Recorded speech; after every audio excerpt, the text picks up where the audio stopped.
ഒരു ചെറിയ ഇടവേളയ്ക്കു ശേഷം പശ്ചിമേഷ്യയിൽ വീണ്ടും സംഘർഷം രൂക്ഷമാവുകയാണ്. അമേരിക്കയ്ക്ക് മുന്നിൽ മുട്ടുകുത്തില്ല എന്നത് ഇറാൻ നേരത്തെ തന്നെ കൈക്കൊണ്ട നയമാണ്.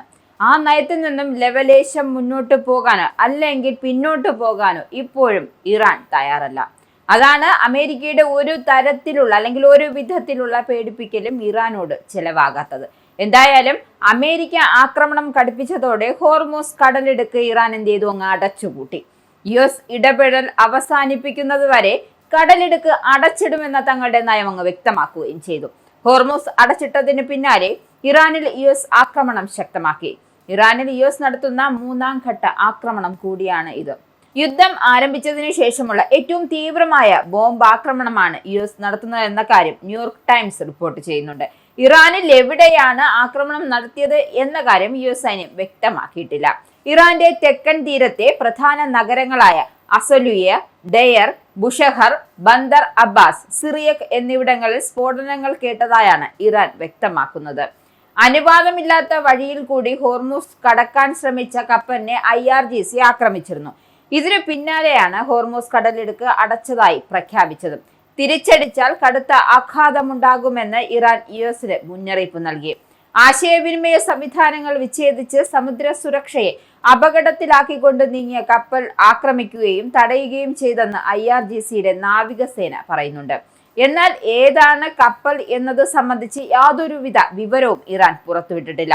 കപ്പൽ മുന്നറിയിപ്പുകൾ അവഗണിച്ചെന്നും പ്രസ്താവനയിൽ പറയുന്നു. അതായത് ഇറാനെതിരായ ആക്രമണങ്ങൾക്ക് കടുത്ത പ്രത്യാഘാതം നേരിടേണ്ടി വരും എന്ന കാര്യം ഇറാൻ സൂചിപ്പിക്കുന്നുണ്ട്. അതേസമയം ഹോർമൂസ് കടലിടുക്കിലെ കപ്പൽ നീക്കവുമായി ബന്ധപ്പെട്ട് വീണ്ടും സംഘർഷം രൂക്ഷമായ സാഹചര്യത്തിൽ ചർച്ചകൾക്കായി ഇറാൻ വിദേശകാര്യമന്ത്രി അബ്ബാസ് അരാജി ശനിയാഴ്ച ഒമാനിലെത്തിയിരുന്നു. ഹോർമൂസിലൂടെ സുരക്ഷിതമായ കപ്പൽ ഗതാഗതം ഉറപ്പാക്കുക എന്നതാണ് അജണ്ട.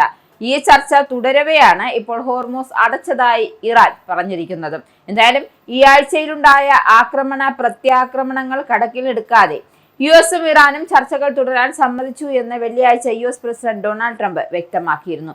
എന്നാൽ ഹോർമൂസിലെ ബദൽ പാതയിലൂടെ പോയ കപ്പലുകൾക്ക് നേരെ ആക്രമണം ഉണ്ടായതിനാൽ ജൂൺ 17 പ്രാബല്യത്തിലായ വെടിനിർത്തൽ കരാർ അവസാനിച്ചെന്നും ട്രംപ് വ്യക്തമാക്കി. ഇതിനിടെയാണ് US vice president JD Vance, വിദേശകാര്യ സെക്രട്ടറി മാർക്കോ റൂബിയോ, ട്രംപിന്റെ പ്രതിനിധികളായ സ്റ്റീവ് വിറ്റ്കോഫ്, ജാരഡ് കുഷ്നർ എന്നിവർ ഒമാനിൽ അരാച്ചിയുടെ സംഘവുമായി ചർച്ചകൾക്ക് നേതൃത്വം നൽകുമെന്ന് വ്യക്തമാക്കുന്നത്. എന്തായാലും ഇറാന്റെ എണ്ണ വിൽപ്പനയ്ക്കുമേലുള്ള ഉപരോധ ഇളവ് റദ്ദാക്കിയതുൾപ്പെടെയുള്ള US കരാർ ലംഘന നടപടികൾ പിൻവലിക്കുന്നതുവരെ ഇറാൻ ചർച്ചയ്ക്കില്ല എന്നാണ് നിലവിലെ വ്യക്തമാക്കൽ. എന്തായാലും സമാധാന സാധ്യത തേടി ഖത്തറിന്റെ പ്രതിനിധി സംഘം വെള്ളിയാഴ്ച ഇറാനിലെത്തിയിരുന്നു. സംഘർഷത്തെ തുടർന്ന് അവതാളത്തിലായ വെടിനിർത്തൽ ചർച്ചകൾ പുനരാരംഭിക്കണം എന്ന ആവശ്യവുമായി പാകിസ്ഥാൻ പ്രധാനമന്ത്രി Shehbaz Sharif, Iran president Masoud പെഷഷ്കിയാനും Qatar Emir Sheikh Tamim bin Hamad Al താനിയുമായി ചർച്ച നടത്തിയിരുന്നു. ഇനി എന്താവും കാര്യങ്ങളെന്ന് നമുക്ക് കാത്തിരുന്ന് തന്നെ കാണാം.